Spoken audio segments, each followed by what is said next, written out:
Sveicināti! Mans vārds ir Ieva, un es esmu Starptautiskās Rīgas Cidesko skolas pirmā kursa studente. Un, jau droši varu apgalvot, ka iestāšanās šajā skolā bija mans labākais lēmums pēdējo gadu laikā. Šī nebūs mana pirmā profesija, nebūs arī otrā. Un tāpēc kardināli mainīt profesiju, tas ir tāds ļoti riskants lēmums.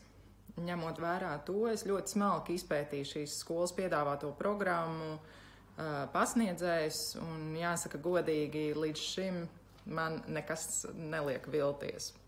Bet jāizprot ir arī tas, ka ar savu pašizaugsmi un tālāko attīstību arī nekur tālu nevar tikt, jo šī kosmētiķa profesija ir ietverta strauji augošā skaistumkopšanas nozares industrijā, kas nekad neapstājas.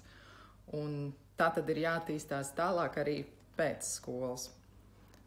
Mācības ir ļoti intensīvas, bet arī ļoti aizraujošas. Specialitāte ir pietuvināta medicīnas nozarei, kas personīgi man ir ļoti tuva. Un ikdienā iedvesmo gan pasniedzēji, gan arī draudzīgais un izpalīdzīgais mūsu meiteņu kursiņš. Un mēs jau tagad vienu otru saucam par kolēģiem, un tas iedvesmo.